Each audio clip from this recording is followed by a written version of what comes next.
নমস্কার, আমার ইউটিউব চ্যানেলে সবাইকে স্বাগত জানাই। আমি আজকে সেকেন্ড সেমিস্টারের একটি টপিক নিয়ে আলোচনা করব, নির্দেশমূলক নীতির তাৎপর্য।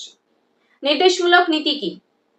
36 থেকে 51 নম্বর ধারায় যে নীতিগুলোকে রাখা হয়েছে তাকে নির্দেশমূলক নীতি বলে।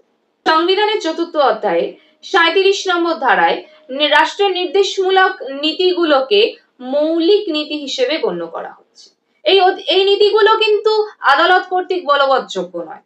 Doctor B.R.. আম্বেদকর গণপরিষদের বিতর্কে এই নীতিগুলোকে সরকারের প্রতি নির্দেশ প্রদানের হাতিয়ার বলে মনে করছেন। এফ.এন. বালজারা বনাম স্টেট অফ বম্বে একটি মামলা হয়েছিল। এই মামলায় বিচারপতি এম.সি. চাকলা তিনি এই নীতিগুলোকে সরকারের প্রতি নির্দেশ বলে উল্লেখ করেছেন।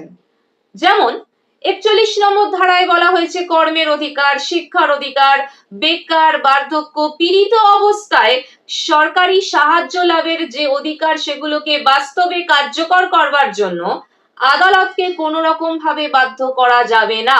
নির্দেশমূলক নীতির ভিত্তিতে বা নির্দেশমূলক নীতির জন্য সরকারের ক্ষমতার ওপর কোনো রকম কোনো বাধা নিষেধ কিন্তু আরোপিত করা হয় না, এবং সরকার প্রণীত কোনো আইনের সাথে যদি নির্দেশমূলক নীতির বিরোধ বাধেও তাহলে কিন্তু আইনটি বাতিল হবে না। এই নির্দেশমূলক নীতি রাষ্ট্রের ওপর কিছু দায়িত্বভার অর্পণ করে, কিন্তু এই নীতির দ্বারা কোনো রকম কোনো আইন প্রণীত হয় না। যদিও ইদানিং এখন দেখা যাচ্ছে যে নির্দেশমূলক নীতির বাস্তবায়নের জন্য বিশেষ কিছু আইন প্রণীত হওয়ার কথা। এই যুক্তিতে আদালত বহু আইনের বৈধতা স্বীকার করেছেন। এই বিষয়ে আরো তথ্য জানতে চাইলে নিচে আমার হোয়াটসঅ্যাপ নাম্বার দেওয়া আছে, সেখানে যোগাযোগ করবেন। ভিডিওটি ভালো লেগে থাকলে লাইক, কমেন্ট এবং চ্যানেলটি সাবস্ক্রাইব করবেন।